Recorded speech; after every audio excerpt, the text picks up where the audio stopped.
రాజకీయాలకు వచ్చి ఏదో మంచి చేస్తా అని చెప్పేసి ముఖ్యమంత్రి అయ్యాడు. ముఖ్యమంత్రి అయిన తర్వాత పాలిటిక్స్లో ఇప్పుడు ప్రధానంగా ఏంటంటే ప్రజలను కులాలుగాను మతాలుగాను రెచ్చగొట్టడం, డబ్బు ప్రభావం చూపించడం, ఉచితాలు హామీలు ఇవ్వడం,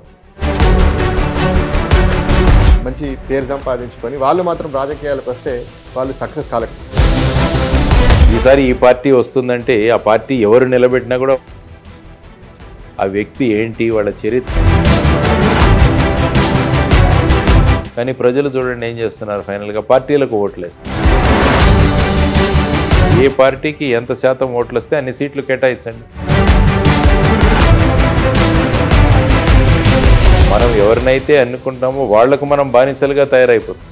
యాక్చువల్గా మనం మాస్టర్స్, వాళ్లను మనం పనివాళ్ళుగా ట్రీట్ చేసి వాళ్ళ దగ్గర నుంచి పనులు చేయించుకోవాలి. మనం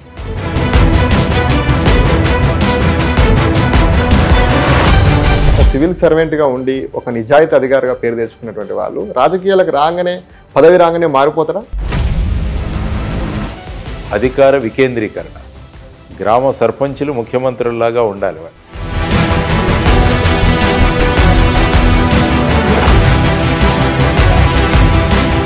జై భారత్ పార్టీ కనుక అధికారంలోకి వస్తే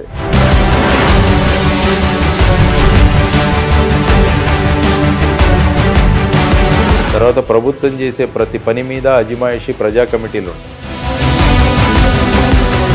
ఈ జీరో బడ్జెట్ పాలిటిక్స్ అనేది సినిమాల్లో సాధ్యమవుతుంది కానీ రియల్గా సాధ్యమవుతుందా? ముఖ్యంగా ఆంధ్రప్రదేశ్లో మనము ఇండిపెండెంట్గా ఉండాలి. ఒక ఎమ్మెల్యే అంటే డబ్బులు తీసేవాడే మన ఎమ్మెల్యే అన్న ధోరణి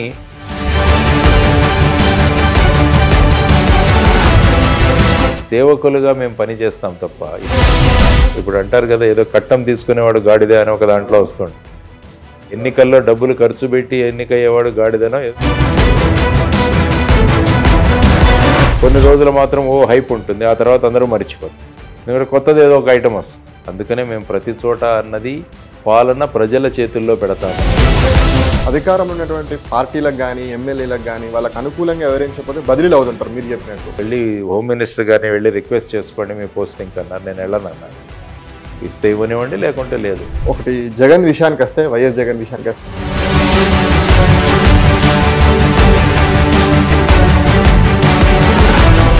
అయితే ఇప్పుడు జగన్ ఇటీవల పోలీసుల పైన ఒక అనుచిత వ్యాఖ్యలు చేయడం జరిగింది. పోలీసులను బట్టలు ఊడదీసిపోతాయని ఒక సభలో. ఎవరైనా కూడా పోలీసు గురించి మాట్లాడతారు ఈ విధంగా, ఎందుకంటే గతంలో కూడా వీరందరూ కూడా ఆ విధంగా మాట్లాడారు. 2 పడవల మీద ప్రయాణం చేస్తున్నారని చెప్పి ఆ పార్టీకి రాజీనామా చేశారు. ప్రస్తుతానికైతే పవన్ కళ్యాణ్ డిప్యూటీ సీఎంగా ఉండి కూడా సినిమాలు చేస్తున్నారు. కొత్త సిద్ధాంతాలతో వస్తున్నాం కాబట్టి ఈ రెండిటి మీద మీరు కాన్సన్ట్రేట్ చేస్తే అది డైవర్ట్ అవుతుందేమో అన్న దీంట్లో నేను బయటికి రావడం జరిగింది. చట్టం ముందు అందరూ సమానులే అన్న భావన ఎక్కడా కూడా రావట్లేదు. జగన్ కానీ, గాలి జనార్దన్ రెడ్డి కేసు కానీ, సత్యం కుంభకోణం కానీ, ఇలా చూసుకుంటే చాలా పెద్ద కేసు. ఇందులో మీకు ఎప్పుడు రాజకీయ ఒత్తులు కానీ బెదిరింపులు కానీ ఏం రాలేదా? ప్రమాదం ఉంటుంది. మన రక్షణ మనం చూసుకోవాలన్నది మనం జాయిన్ అయిన తర్వాత మనం నేర్చుకోవాల్సినది. వీటిలన్నిటికీ భయపడిపోయి మనం ఉద్యోగం చేయకుంటే ఎలాగ? ఒక వ్యక్తిగా నేను చేయాల్సింది 100% ఆనందంతో చేస్తాను.